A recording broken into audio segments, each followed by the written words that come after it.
আসসালামু আলাইকুম ওয়া রাহমাতুল্লাহি ওয়া বারাকাতুহু। আশা করি আল্লাহ পাকের অশেষ রহমতে আপনারা ভালো আছেন। দুনিয়া ক্ষণস্থায়ী, আখিরাত চিরস্থায়ী। আল্লাহ পাক ইরশাদ করেন, জাহান্নাম থেকে দূরে সরিয়ে যাকে জান্নাতে দাখিল করা হবে সেই সফলকাম, আর পার্থিব জীবন তো কেবল প্রতারণার উপকরণ। রাসূলুল্লাহ সাল্লাল্লাহু আলাইহি ওয়াসাল্লাম ইরশাদ করেছেন, রব আমাকে ডেকে জিজ্ঞাসা করেন, আমার বান্দাদের কাছে কি আমার প্রেরিত বার্তা পৌঁছে দিয়েছেন আপনি? উত্তরে বলেছি, হ্যাঁ, পৌঁছে দিয়েছি আমি। সুতরাং উপস্থিত লোকেরা যেন অনুপস্থিতদের কাছে দিনের বার্তা পৌঁছে দেয়। সুপ্রিয় উপস্থিতি, কুরআনে আল্লাহ তাআলা আমাদেরকে জিজ্ঞাসা করেছেন, তোমরা কি ভেবেছ তোমাদেরকে আমি অনর্থক সৃষ্টি করেছি এবং আমার কাছে আর তোমাদেরকে ফিরতে হবে না? অপর আয়াতে বলা হয়েছে, মানুষ কি মনে করে তাদেরকে এমনিতেই ছেড়ে দেওয়া হবে? যা ইচ্ছা তাই করতে পারবে তারা, কোনো প্রশ্নের সম্মুখীন হবে না? না, বিষয়টি কখনোই এমন নয়। ইরশাদ হয়েছে, আমার ফেরেশতাগণ তাদের নিকট থেকে সবকিছু লিপিবদ্ধ করে। অন্যত্র বলা হয়েছে, মানুষ যে কথায় উচ্চারণ করে সেটা সংরক্ষণ করতে তৎপর প্রহরী তার নিকটেই রয়েছে। আরেক জায়গায় এসেছে, অবশ্যই তোমাদের উপরে তত্ত্বাবধায়ক নিযুক্ত আছে, তারা হলেন সম্মানিত আমল লেখক, তোমাদের কৃতকর্ম সব তারা জানেন। আমি আপনি যেখানেই যখন যা কিছু করি সবকিছুই সেই সম্মানিত লেখকগণ লিখে রাখেন। প্রত্যেকের জন্য আল্লাহ তাআলা দুইজন ফেরেশতা নিযুক্ত করে দিয়েছেন। তাদের একজন লেখেন ভালো আমলগুলো, অপরজনের কাজ হচ্ছে মন্দ কর্ম লিখে রাখা। এই বিশ্বজগৎ পুরোটাই আল্লাহ তাআলার নিয়ন্ত্রণাধীন। আল্লাহ তাআলা নিজ ক্ষমতায় এই পুরো বিশ্বজগৎ সৃষ্টি করেছেন। এমনি এমনি এটা সৃষ্টি হয়ে যায়নি। কুরআনে আল্লাহ তাআলা নিজের পরিচয় দিয়েছেন এভাবে, তোমাদের প্রতিপালক আল্লাহ, যিনি আকাশমণ্ডলী ও পৃথিবী 6 দিনে সৃষ্টি করেছেন। এরপর তিনি আরশে সমাসীন হন। তিনি দিবসকে রাত্রি দিয়ে আচ্ছাদিত করেন, যাতে এদের একে অন্যকে দ্রুতগতিতে অনুসরণ করে। আর সূর্য, চন্দ্র ও নক্ষত্ররাজি যা তারই আজ্ঞাধীন, তা তিনি সৃষ্টি করেছেন। জেনে রেখো, সৃজন ও আদেশ প্রদান তারই কাজ। মহিমাময় বিশ্বজগতের প্রতিপালক আল্লাহ তাআলা। দুনিয়াতে এমন বহু মানুষ আছে যারা এই বিশ্বজগৎ এমনিতেই অস্তিত্বে এসে গিয়েছে এটা বলে। তাদের উত্তরে আল্লাহ তাআলা বলেন, বলুন হে নবী, তোমরা কি অস্বীকার করছো সেই সত্তাকে যিনি পৃথিবী সৃষ্টি করেছেন 2 দিনে, আর তোমরা কি তার সমকক্ষ দাঁড় করাচ্ছ? তিনি স্থাপনা করেছেন ভূপৃষ্ঠে অটল পর্বতমালা এবং এতে রেখেছেন কল্যাণ, আর 4 দিনের মধ্যে এতে ব্যবস্থা করেছেন খাদ্যের। সমভাবে সকল যাচনাকারীদের জন্যই এগুলো রাখা হয়েছে। কিয়ামত পর্যন্ত আগত সকল মানুষের প্রয়োজনীয় সব কিছুই ভূপৃষ্ঠে আল্লাহ স্টোর করে দিয়েছেন। কিয়ামতের সময় ভূপৃষ্ঠ তার গর্ভস্থ সবকিছু উগরে দেবে। তখন দেখা যাবে মানুষ এতদিনে 1000 ভাগের 1 ভাগ মাত্র কাজে লাগাতে পেরেছে। এত বিপুল ব্যবস্থাপনা আল্লাহ পাক মাত্র 4 দিনে সম্পন্ন করেছেন। পরের আয়াতে ইরশাদ হয়েছে, এরপর তিনি আকাশের দিকে মনোনিবেশ করেন, যা ছিল ধূম্রপুঞ্জ বিশেষ। অনন্তর তিনি একে ও পৃথিবীকে বললেন, তোমরা উভয়ে স্বেচ্ছায় বা অনিচ্ছায় এসে পড়ো। এরা বলল, আমরা স্বেচ্ছায় আসলাম। এরপর তিনি আকাশমণ্ডলীকে 2 দিনে সপ্তাকাশে পরিণত করলেন এবং প্রত্যেক আকাশকে তার উপযোগী আদেশ প্রেরণ করলেন। আর আমি নিকটবর্তী আকাশকে সুশোভিত করলাম প্রদীপমালা দিয়ে এবং করলাম সুরক্ষিত। এটা পরাক্রমশালী সর্বজ্ঞ আল্লাহর ব্যবস্থাপনা। প্রতিটি আকাশকে আপন জায়গায় তিনি স্থির রাখেন, তা না হলে ধ্বংস হয়ে যেত এই বিশ্বজগৎ। এক আয়াতে বলা হয়েছে, আল্লাহ তাআলা নিশ্চয়ই আসমান ও জমিনকে স্থির রাখেন যাতে তা টলে না যায়। এরা স্থানচ্যুত হলে তিনি ব্যতীত কে এদেরকে রক্ষা করবেন? তিনি তো অতি সহনশীল, ক্ষমাপরায়ণ। আরেক জায়গায় এসেছে, সূর্য আপন গন্তব্যের দিকে পরিভ্রমণ করছে। এইসব পরাক্রমশালী সর্বজ্ঞ সত্তার স্থিরীকৃত ব্যবস্থাপনা। সূর্য এই পৃথিবী থেকে 12 লক্ষ গুণ বড়। প্রতি ঘন্টায় এটি ছুটছে 6 লক্ষ মাইল গতিতে। এর সর্বোচ্চ তাপমাত্রা 2.5 কোটি সেন্টিগ্রেড। সূর্য মূলত গ্যাসের একটি দলা। প্রতিটি সেকেন্ডে তাতে হিলিয়াম গ্যাস বিস্ফোরিত হয়ে হাইড্রোজেনে পরিণত হচ্ছে, আর প্রতি বিস্ফোরণে থাকে 50 কোটি অ্যাটম বোমার পাওয়ার। এত বিশাল একটা বিপজ্জনক বস্তু আপন গন্তব্যের পথে সুচারুরূপে পরিচালিত হচ্ছে, অথচ সেখানে নেই কোনো দৃশ্যমান রাস্তা এবং পরিচালক। তাছাড়া তা চলছেও ঘণ্টায় 6 লক্ষ মাইল গতিতে। তো আল্লাহ তাআলা বলেন, আমি সেই বিশাল সূর্যের একচ্ছত্র নিয়ন্ত্রক। তিনি ছাড়া আর কোনো পক্ষ সেটা নিয়ন্ত্রণ করা অসম্ভব। আরও ইরশাদ হয়েছে, চন্দ্রের জন্য আমি নির্দিষ্ট করে দিয়েছি বিভিন্ন মঞ্জিল। অবশেষে তা শুষ্ক, বক্র, পুরাতন খর্জুর শাখার আকার ধারণ করে। সূর্য পারে না চাঁদকে গিয়ে ধরতে, আর রাতও পারে না দিনকে অতিক্রম করতে। প্রত্যেকে আপন আপন কক্ষপথে সাঁতার কাটে। চন্দ্র, সূর্য ও দিন রাতের সমস্ত ব্যবস্থাপনা সুচারুরূপে পরিচালিত হওয়ার কারণ হচ্ছে এটি নিখুঁত পরিচালক আল্লাহর নিয়ন্ত্রণাধীন। ইরশাদ হয়েছে, আপনার প্রভু ভুলে যাওয়ার নন। ভুল ত্রুটি থেকে তিনি সম্পূর্ণ পবিত্র। তিনি যা করেন সবই শতভাগ সঠিক। তার পক্ষ থেকে কাউকে দেওয়া বা না দেওয়া, মৃত্যুদান কিংবা জীবনদান, উন্নতি প্রদান অথবা অবনতকরণ সবকিছুই যৌক্তিক। অযৌক্তিক নয় তার কোনো কাজই। কুরআন দ্বারা আল্লাহ তাআলা আমাদের মধ্যে এই বোধ তৈরি করতে চান, তোমরা এমনিতেই সৃষ্টি হওনি, বরং তোমাদের সৃষ্টির পেছনে রয়েছে শক্তিমান এক আল্লাহর হাত। পুরো বিশ্বজগৎকে যিনি নিয়ন্ত্রণ করেন, যেখানে তার রাজত্ব ও শাসন চলে। সূর্য, চন্দ্র, বায়ু প্রবাহ, এমনকি আমাদের নড়াচড়া সবই হচ্ছে আল্লাহর তৌফিকে।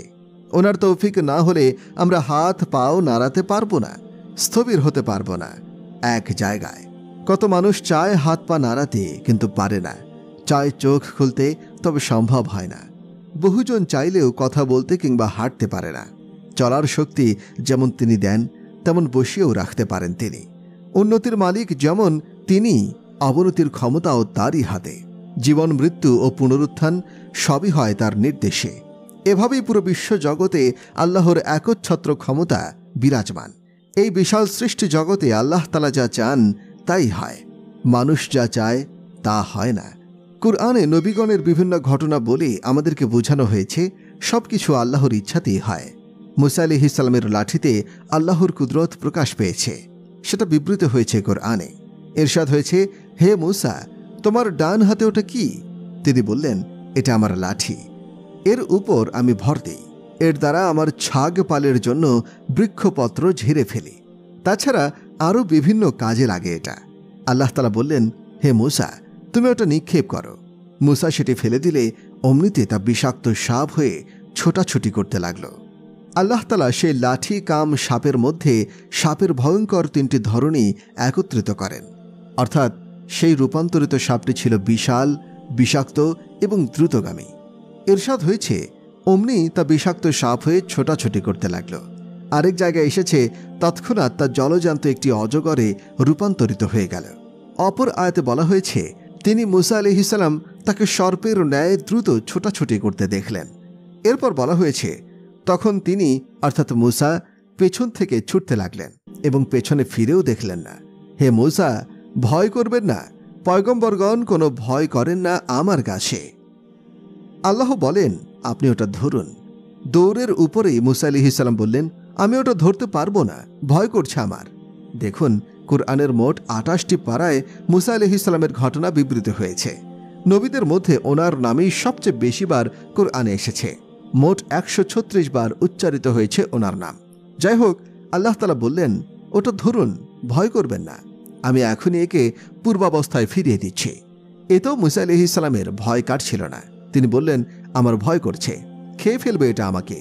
এই বলে তিনি দৌড়াতেই থাকলেন। এক পর্যায়ে আল্লাহ তাআলা বললেন, এগিয়ে এসো হে মুসা, ভয় পেও না, তুমি সম্পূর্ণ নিরাপদ। এভাবে স্বয়ং আল্লাহ তাআলা নিরাপত্তার গ্যারান্টি দিলে তখন তিনি দাঁড়ালেন।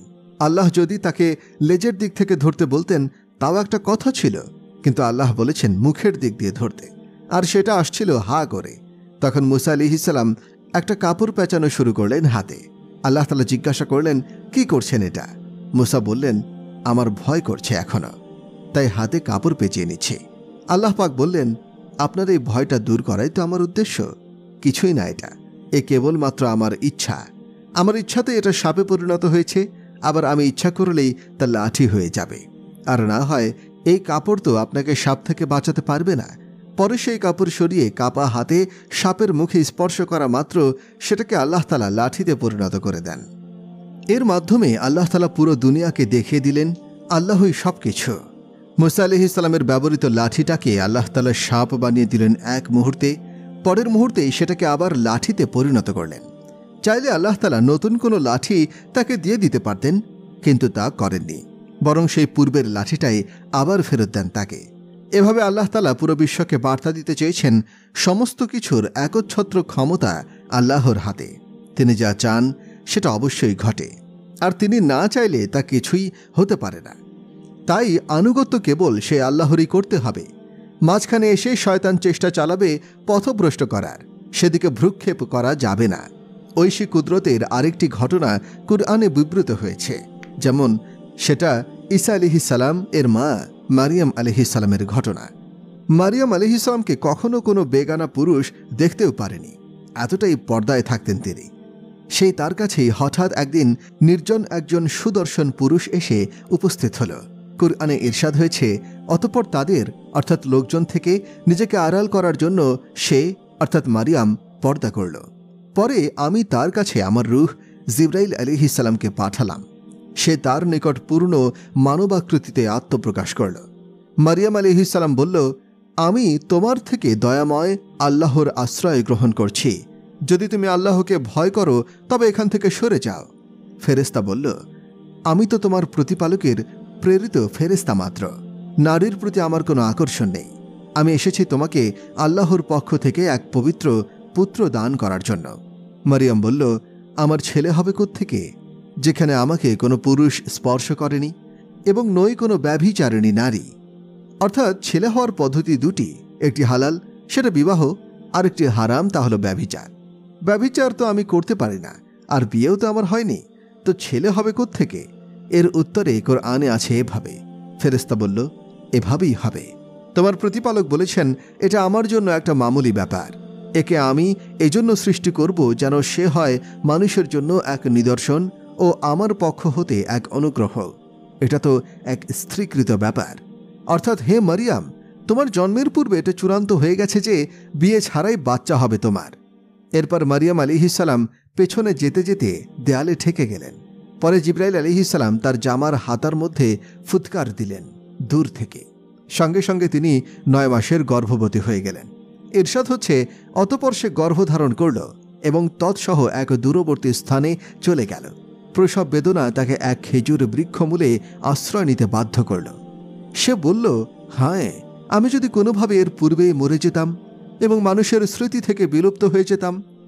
গর্ভধারণ থেকে প্রসব সবই হয়েছে কাছাকাছি সময়। এই আয়াতে প্রত্যেকটা বক্তব্যের শুরুতে আরবি ফা অক্ষর আনা হয়েছে, আর ফা দ্বারা ইঙ্গিত করা হয়েছে কাছাকাছি সময়ের দিকে। যাই হোক, মরিয়ম যখন হা হুতাশ করতে লাগলেন, তখন জিবরাইল আলাইহিসসালাম আড়াল থেকে তাকে সান্ত্বনা দেন। সামনে আসেননি, কারণ প্রসবের সময় পর্দার ব্যাঘাত ঘটার সম্ভাবনা আছে। কুরআনে এসেছে, ফেরেশতা তার নিচে এক স্থান থেকে ডাক দিয়ে বলল, তুমি দুঃখ করো না, তোমার পাদদেশে তোমার প্রতিপালক এক নহর সৃষ্টি করেছেন, আর তুমি নিজের দিকে খেজুর গাছের কাণ্ডে নাড়া দাও, তাহলে তা থেকে তোমার উপরে সুপক্ক খেজুর পতিত হবে। সেই খেজুর গাছটা ছিল শুকনো কাণ্ড মাত্র, তার উপরে শাখা প্রশাখা এবং ফলমূল কিছুই ছিল না।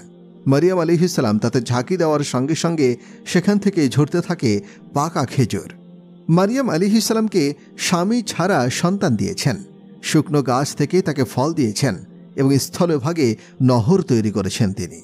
যে আল্লাহ এত বড় ক্ষমতাবান, আনুগত্যের উপযুক্ত তো তিনি। তো এরপর ইরশাদ হয়েছে, সুতরাং আহার করো, পান করো এবং চোখ জুড়াও। কোনো মানুষ দেখলে আর সে আপত্তি তুললে বলবে, আমি দয়াময়ের উদ্দেশ্যে রোজার মানত করেছি। তৎকালীন যুগে রোজার অবস্থায় কথা বলাও নিষিদ্ধ ছিল, সুতরাং আজ আমি কিছুতেই কারো সঙ্গে বাক্যালাপ করব না। খেয়াল করুন, বনী ইসরায়েল রোজা রেখে সত্য কথা বললেও তাদের রোজা ভেঙে যেত, এত কঠিন রোজা ছিল তাদের। আর এই উম্মতে মুহাম্মাদের রোজা অবস্থায় মিথ্যা বললেও রোজা ভাঙে না। আল্লাহ কত সহজ করেছেন আমাদের জন্য। মিথ্যা বললে রোজা হালকা হয়ে যায় অবশ্য। আচ্ছা, তারপর কুরআন বলছে, এরপর সে সন্তানকে নিয়ে তার সম্প্রদায়ের নিকট উপস্থিত হলে তারা বলল, হে মারিয়াম, তুমি তো অঘটন একটা ঘটিয়ে বসেছ। তারা আরও বলল, হে হারুন ভগ্নী, তোমার পিতা তো অসৎ ব্যক্তি ছিলেন না, তোমার মাতাও ছিলেন না কোনো ব্যভিচারিণী, তুমি এটা কি করলে? তখন মারিয়াম শিশুটির দিকে ইশারা করলেন, তার সাথে কথা বলতে বললেন। তারা বলল, আমরা এই কোলের শিশুর সাথে কথা বলবো কিভাবে? এভাবে সেখানে লোকজনের শোরগোল চলছিল। এরই মধ্যে হঠাৎ কথা বলে ওঠে সেই কোলের বাচ্চা, আর আওয়াজ শোনা যায় সবার উপরে। কোরআনে ইরশাদ হয়েছে, অমনি শিশুটি বলে উঠল, আমি আল্লাহর বান্দা, তিনি আমাকে কিতাব দিয়েছেন এবং নবী বানিয়েছেন। যেখানে আমি থাকি না কেন তিনি আমাকে বরকতময় করেছেন। তিনি আমাকে নির্দেশ দিয়েছেন যতদিন জীবিত থাকি ততদিন যেন সালাত ও জাকাত আদায় করি, আর আমাকে আমার মাতার প্রতি অনুগত করেছেন। তিনি আমাকে বানাননি উদ্ধত ও হতভাগ্য।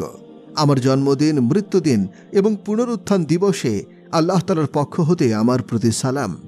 এই হল মরিয়ম তনয়া ঈসা। তার প্রকৃত অবস্থা সম্পর্কে এটাই সত্য কথা, যা নিয়ে তর্ক বিতর্ক করছে তারা। এই আয়াত থেকে স্পষ্ট ঈসা আলাইহিস সালাম মারিয়ামের ছেলে, আল্লাহর নান। আরেকটা বিষয় লক্ষণীয়, মহিলারা এমন গোপনীয় বস্তু, আল্লাহ তাআলা কুরআনে মহিলার নাম নেননি সরাসরি, বরং বলেছেন গভর্নরের স্ত্রী, ফেরাউনের পত্নী, লুত পত্নী, নূহ ও ইমরানের স্ত্রী। কারো নাম নেননি এদের। চাইলে তো আল্লাহ তাআলা নাম নিয়ে বলতে পারতেন জুলাইখা, আসিয়া, কিন্তু তাদের নাম নেননি। পুরো কোরআনে কেবল একজন মহিলার নাম নিয়েছেন আল্লাহ তাআলা, তিনি হলেন মারিয়াম। এই নাম নেওয়ার অন্যতম উদ্দেশ্য হল একটি বড় শ্রেণীর মিথ্যা দাবিকে প্রত্যাখ্যান করা। তারা ঈসা আলাইহিস সালামকে সাব্যস্ত করেছে আল্লাহর পুত্ররূপে। তাই আল্লাহ তাআলা সুস্পষ্টভাবে বলে দিয়েছেন, ঈসা আলাইহিস সালাম মারিয়ামের ছেলে, আল্লাহর নান। ইরশাদ হয়েছে তিনি গ্রহণ করেননি কোনো পত্নী আর না কোনো সন্তান। আরেক আয়াতে এসেছে তার সার্বভৌমত্বে কোনো অংশী নেই এবং অক্ষমতা হতে রক্ষার জন্য তার কোনো অভিভাবক প্রয়োজন নেই। সুতরাং আপনি সসম্ভ্রমে তার মাহাত্ম্য বর্ণনা করতে থাকুন। আল্লাহর বরত্ব ও মহত্বের কথা বারবার বলতে হবে, যেন তা বদ্ধমূল হয়ে যায় অন্তরে, যাতে পুরো বিশ্বজগতে হয়ে পড়ে তার সামনে নমনীয় ও নতশির। কোরআনে আল্লাহ তাআলা বিভিন্ন অলৌকিক কাহিনী বলে বোঝাতে চেয়েছেন বিশ্বজগতে আল্লাহ তাআলা যা চেয়েছেন তাই হয়েছে, যা চাচ্ছেন তাই হচ্ছে, তিনি চাইবেন যা ঘটবেও তাই। পুরো সৃষ্টিজগৎ তাকে ছাড়া আর কিছুই করতে পারে না, কিন্তু তিনি সবাইকে ছাড়া নিজের ইচ্ছা পূরণ করতে সক্ষম। এই বোধ মানুষের মাঝে জাগ্রত করার পরে আল্লাহ তাআলা বলছেন, সমস্ত কিছুর উপরে একচ্ছত্র আধিপত্য যেহেতু আল্লাহরই, তাই তারই অনুগত হয়ে যাও, কারণ একদিন তোমাকে মরতে হবে। এই পৃথিবীকে আল্লাহ তাআলা যেমন গড়ে তুলেছেন তেমনি এক সময় তা গুঁড়িয়েও দেবেন। ইরশাদ হয়েছে কিয়ামত নিকটে এসে গেছে, আল্লাহ তাআলা ছাড়া এমন কেউ নেই যা তা রোধ করতে পারে। কিয়ামত আসবে কিভাবে সে প্রসঙ্গে বলা হয়েছে, কিয়ামত তোমাদের উপরে আকস্মিকভাবে আসবে। আরও ইরশাদ হয়েছে যখন সিংগায় একটি মাত্র ফুৎকার দেয়া হবে, কিয়ামত তখন আরম্ভ হয়ে যাবে। হায়, কেমন ভয়ঙ্কর হবে সেই কিয়ামতের দিনটা। সেদিন থাকবে শুক্রবার। কারো ধারণাই হবে না যে দুনিয়ার সর্বশেষ দিনটা আজই। অন্যান্য দিনের মতোই সেদিনও পাখিরা আপন নীড়ে ফিরবে। বাঘ, চিতা, হরিণ, গরু, ছাগল এবং মহিষসহ সকল প্রাণী চলে যাবে আপন আপন ঠিকানায়। নিজ নিজ স্বাভাবিক কাজে ব্যস্ত থাকবে সবাই। কেউ অফিস, কেউ চাকরি, কেউ বা পড়াশোনায় লিপ্ত থাকবে। রাত দিনের পরিবর্তনটাও এমনই থাকবে। চন্দ্র, সূর্য, তারকারাজি সেদিনও ভাববে আমরা আবার উদিত হব। ফেরেশতাদেরও কোনো খবর থাকবে না যে সেদিনটাই দুনিয়ার সর্বশেষ দিন। একমাত্র আল্লাহ তাআলাই আছেন যিনি সেদিন সম্পর্কে সম্যক অবগত। কিয়ামতের হঠাৎ আগমন সম্পর্কে হাদিসে এসেছে, মহিলা রুটি পাকাতে থাকবে, দুধ থেকে মাখন উঠিয়ে পাত্রে রাখতে থাকবে মানুষ। আবার কেউ থাকবে নিজের পশুকে সকালের খাবার খাওয়ানোর প্রস্তুতিতে। দোকানদার ঝাড়ু দিয়ে দোকানে বসবে। ক্রেতা এসে দরদাম করে 2-4-10 গজ কাপড় কিনবে। এরপর সেই কাপড়ে কেচি লাগাবে দোকানদার, আর ক্রেতা টাকা গুনতে থাকবে। কৃষক ব্যস্ত থাকবে খেতে হাল চাষ, পানি সেচ এবং বীজ রোপণে। মানুষ ছুটতে থাকবে বাজার পানে। আহারকারীর এক লোকমা থাকবে মুখে, আরেক লোকমা হাতে। Pakistan, Bharat, Bangladesh, England, Africa, Europe, Australia, আরব ও আমেরিকা সহ পুরো দুনিয়াটাই এরকম নিত্যকার কাজে রত থাকবে। ঠিক সেই মুহূর্তে সংঘটিত হবে কিয়ামত। আল্লাহ ছাড়া আর কারো সে ব্যাপারে কোনো ধারণাই থাকবে না। মুখের লোকমাটা শেষ করার সুযোগও পাবে না কেউ। মুখের দিকে নিয়ে যাওয়া লোকমা মুখ পর্যন্ত তুলতে পারবে না। সাপ, বাঘ, কুকুর, বিড়াল, চিতা প্রত্যেকে নিজ নিজ খাবার অন্বেষণে বেরিয়ে পড়বে। মানুষ বের হবে নিজের রুটি রুজির চিন্তায়। এমনি এক হালতে এসে যাবে ভয়াবহ সেই কিয়ামত। ইরশাদ হয়েছে, অতঃপর যখন মহাবিপর্যয় সংঘটিত হবে, কিয়ামতের দিন সিংহার প্রথম ফুৎকারে সেই দোকানদারের হাত থেকে কেচি পড়ে যাবে। নোট ছড়িয়ে পড়বে ক্রেতার কাছ থেকে। কৃষকের হাত থেকে বীজ, আহারকারীর লোকমা পড়ে যাবে মাটিতে, মুখে আর দিতে পারবে না। যে মহিলা রুটি বানাচ্ছে, রুটি সে তাওয়াতে দিতে পারবে না, বরং তার হাত থেকে নিচে পড়ে যাবে। দুগ্ধপোষ্য শিশুকে তার মা ফেলে দেবে মাটিতে, আর সবাই দৌড়াতে থাকবে। মানুষ নিজের সন্তান বৃদ্ধ মা বাবা থেকে পালাতে থাকবে। স্বামী স্ত্রী পরস্পরকে দেখে ভাগবে শুধু। বন্ধু শত্রু কাউকেই সেদিন মানুষ চিনবে না। হিন্দুস্তানের কথা ভুলে যাবে। পাকিস্তানি কিংবা বাঙালির মনে থাকবে না তার নিজ দেশের কথা। সিংহার প্রথম ফুৎকারের আওয়াজ ক্রমাগত বাড়তে থাকবে। আওয়াজের তীব্রতায় মারা পড়বে সকল প্রাণী, কিন্তু মানুষ মরবে না তখন। আকাশ ভেঙে পড়বে, গুড়িয়ে যাবে সকল বিশ্ব ব্যবস্থাপনা। ইরশাদ হয়েছে, আকাশ যখন বিদীর্ণ হবে এবং নিজ পালনকর্তার আদেশ পালন করবে, সেটাই তার জন্য অপরিহার্য। আর পৃথিবীকে যখন সম্প্রসারিত করা হবে এবং সেটা তার গর্ভস্থিত সবকিছু বাইরে নিক্ষেপ করে শূন্য গর্ভ হয়ে যাবে, আর নিজ পালনকর্তার আদেশ সে পালন করবে, সেটাই তার জন্য অপরিহার্য। অন্য আয়াতে বলা হয়েছে, সূর্য যখন নিষ্প্রভ হয়ে যাবে, তারকারাজি যখন খসে খসে পড়বে, পর্বতমালা যে সময় অপসারিত হবে, সেদিন পরিত্যক্ত ছেড়ে দেয়া হবে 10 মাসের গর্ভবতী উটনীকেও। সেদিন কিয়ামত সংঘটিত হবে। আরেক জায়গায় ইরশাদ হয়েছে, যখন আসমান বিদীর্ণ হয়ে যাবে, তারকাসমূহ বিক্ষিপ্ত হয়ে পড়বে, সমুদ্র উদ্বেলিত হবে, আর কবরসমূহ হবে উন্মোচিত, তখন অগ্রে কে কি পাঠিয়েছে আর পেছনে কে কি রেখে গেছে তা প্রত্যেকেই জানতে পারবে। আকাশ ও পৃথিবী, চন্দ্র সূর্য ধ্বংস হতে দেখবে মানুষ। দেখবে পাহাড় চূর্ণ বিচূর্ণ হয়ে তুলার মতো উঠছে, সমুদ্রে আগুন লেগে গেছে। এসব দেখেও সে মারা যাবে না। ইসরাফিল আলাইহিস সালাম দ্বিতীয়বার সিংহায় ফুৎকার দেওয়ার পরে সকল মানুষ মারা যাবে। সেদিন কাফন দেওয়ার, কবরস্থ করার, শোক জানানোর কিংবা কান্নাকাটি করার মতো কেউই থাকবে না। সকল মানুষ একসাথে মারা যাবে। এরপরে আল্লাহ তাআলা যথাক্রমে প্রথম, দ্বিতীয়, তৃতীয়, চতুর্থ, পঞ্চম, ষষ্ঠ এবং সপ্তম আসমানের ফেরেশতাদেরকে মৃত্যু দিবেন। পরে মৃত্যু দিবেন আরশের ফেরেশতাগণকে। সবশেষে জিবরাইল ও মিকাইলকে বলবেন, তোমরা মারা যাও। আরশ তখন বলে উঠবে, আল্লাহ, এদেরকেও মরতে হবে? আল্লাহ বলবেন, চুপ থাকো, আমার আরশের নিচে বসবাসকারী সবাইকেই মরতে হবে, এটাই আমার নির্ধারিত সিদ্ধান্ত। তখন জিবরাইল ও মিকাইল মারা যাবেন। এরপরে আল্লাহ তাআলা জানতে চাইবেন, আর কে বেঁচে আছে? আজরাইল আলাইহিস সালাম বলবেন, ইসরাফিল। আল্লাহ তাআলা বলবেন, তার জানও কবজ কর। তখন সিংহা ইসরাফিলের হাত থেকে পড়ে গিয়ে লটকে থাকবে আরশের সাথে। সর্বশেষে আল্লাহ তাআলা জিজ্ঞাসা করবেন, আর কে বেঁচে আছে? সারা বিশ্বের সকল প্রাণীর জান কবজকারী আজরাইলও সেদিন প্রকম্পিত হবেন মৃত্যু ভয়ে। কাঁপতে কাঁপতে বলবেন তিনি, হে আল্লাহ, আপনার এই বান্দা ছাড়া আর সবাই তো মারা গেছে। আল্লাহ বলবেন, তুমিও মরে যাও, কারণ তুমিও আমার এক সৃষ্টি মাত্র। সেও তখন মারা যাবে। প্রিয় ভাইরা আমার, এই দুনিয়া ক্ষণস্থায়ী ও ধ্বংসশীল। এর মোহে পড়ে আল্লাহকে অসন্তুষ্ট করতে যাবেন না। পার্থিব জীবনের মান সম্মান, পদ পদবী, প্রসিদ্ধি, ক্ষমতা, টাকা পয়সা, অর্থবিত্ত সবকিছুই একটা ফাঁদ মাত্র।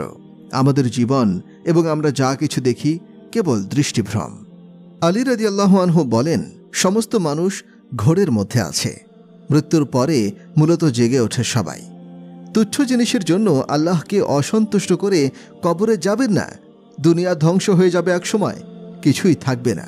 তাই আল্লাহকে সন্তুষ্ট করে তার রাজি খুশিকে সাথে নিয়েই কবরে যান।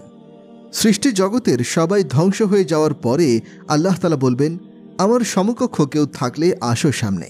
আমার সাথে টক্কর দেওয়ার মতো কেউ আছে কি? আমার সমপর্যায়ের কেউ থাকলে আসো দেখি। এভাবে আল্লাহ 3 বার বলবেন। কিয়ামত দিবসে আল্লাহ পাক আসমান ও জমিনকে গুটিয়ে হাতে নিয়ে নেবেন। এরপর তা ছড়িয়ে দেবেন। পরে বলবেন, আমি বাদশাহ, আমি কুদ্দুস, সালাম, মুমিন, মুহাইমিন, আজিজ, জব্বার, মুতাকাব্বির। শেষে তিনি বলবেন, দুনিয়ার বাদশারা কোথায়, পরাক্রমশালীরা কোথায় গেল আজ? আল্লাহ তাআলা আরও বলবেন, দাম্ভিকরা কোথায়, ক্ষমতা আজ কার? সেদিন জবাব দেওয়ার মতো আর কেউ তো নেই। তখন আল্লাহ তাআলা নিজেই বলবেন, আজ ক্ষমতা একমাত্র পরাক্রমশালী আল্লাহর। বর্তমানে একচ্ছত্র ক্ষমতা ওনার, আগেও ছিল, ভবিষ্যতেও তারই থাকবে। ইরশাদ হয়েছে, পূর্বাপর সকল ক্ষমতা আল্লাহরই। অন্য আয়াতে বলা হয়েছে, কর্তৃত্ব একমাত্র আল্লাহরই। সকল সৃষ্টি, ক্ষমতা, রাত দিন এবং এতে বাস করার সমস্ত কিছুর নিয়ন্ত্রক কেবল এক আল্লাহ। কোরআনে আরও বর্ণিত হয়েছে, নিশ্চয় আল্লাহ পাক সকল মান মর্যাদার অধিকারী। অন্যত্র এসেছে, আপনি বলে দিন, সমস্ত কিছুর নিয়ন্ত্রণ রয়েছে আল্লাহর হাতে। আরেক আয়াতে আল্লাহ তাআলা বলেন, আসমান ও জমিনে যা কিছু আছে সমস্ত আল্লাহরই। তোমাদের মনের কথা প্রকাশ করো কিংবা গোপন রাখো, আল্লাহ ঠিকই তোমাদের থেকে তার হিসাব নেবেন।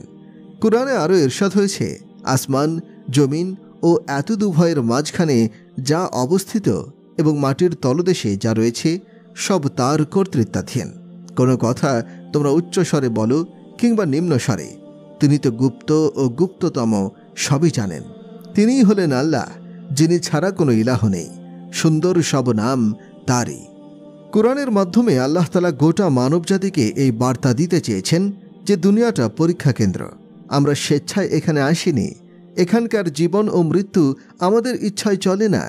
আমরা আল্লাহকে সন্তুষ্ট করি নাকি শয়তানকে, প্রবৃত্তি ও শয়তানের পূজা করি নাকি আল্লাহর গোলামি করি, এটা পরীক্ষা করতেই আল্লাহ তাআলা আমাদেরকে দুনিয়াতে পাঠিয়েছেন।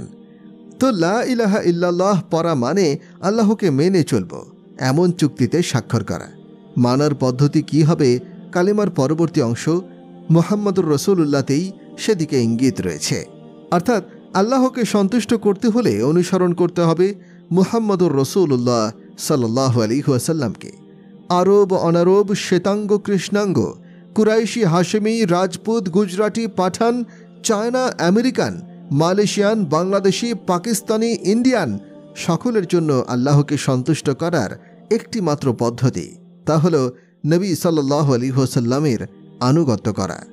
মেরাজে গিয়ে নবী সাল্লাল্লাহু আলাইহি ওয়াসাল্লাম আল্লাহর দরবারে আরজ করেন, হে আল্লাহ, আপনি তো ইব্রাহিম আলাইহিস সালামকে খলিল অর্থাৎ ঘনিষ্ঠ বন্ধু বানিয়েছেন, মুসা আলাইহিস সালামকে বানিয়েছেন কালিম অর্থাৎ তার সাথে কথা বলেছেন, আর দাউদ আলাইহিস সালামের জন্য লোহাকে নরম করে দিয়েছেন। ঈসা আলাইহিস সালামকে ক্ষমতা দিয়েছিলেন মৃতকে জীবিত করার।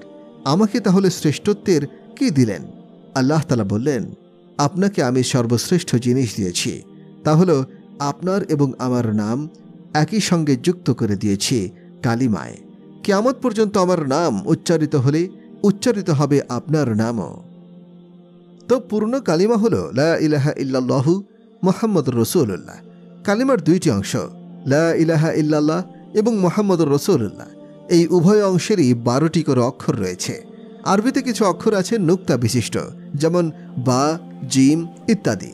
আবার কিছু অক্ষর আছে নুক্তাবিহীন, যেমন আলিফ, লাম, হা ইত্যাদি। তো এই নুক্তাবিহীন অক্ষরগুলো নুক্তা বিশিষ্ট অক্ষরের তুলনায় বেশি শক্তিশালী, কারণ নুক্তাবিহীন অক্ষরগুলো নিজের অর্থ বুঝাতে নুক্তার মুখাপেক্ষী নয়। পক্ষান্তরে নুক্তা বিশিষ্ট অক্ষরগুলো দ্বারা কিছু বুঝতে হলে নুক্তার প্রয়োজন পড়ে। সেই হিসাবে আলিফ, লাম, হা, মিম, সিন, দাল, র, সাদ, ত, আইন, ওয়াও এবং হামজা শক্তিশালী অক্ষর, আর বা, তা, সা, জিম, খ, জা, জাল, শিন, দোয়াদ, জব, ফা, কফ, নুন ও ইয়া দুর্বল অক্ষর। এই হচ্ছে সকল অক্ষরের অবস্থা। তো আল্লাহর নিজের নামে বাছাই করতে গিয়ে পছন্দ করেছেন নুক্তাবিহীন শক্তিশালী হরফ। সেগুলো হচ্ছে আলিফ, লাম, হা। নবীজির নামও এরকম নুক্তাহীন অক্ষর দিয়ে বানিয়েছেন। মুহাম্মদ এবং আহমাদ এই দুই শব্দের কোনোটিতেই নুক্তা বিশিষ্ট অক্ষর নেই। এমনকি কালিমা তাইয়্যিবা লা ইলাহা ইল্লাল্লাহু মুহাম্মদুর রাসূলুল্লাহর মধ্যেও নুক্তা বিশিষ্ট কোনো অক্ষর নেই। সবকিছুর ভাণ্ডার আল্লাহর নিয়ন্ত্রণে আছে।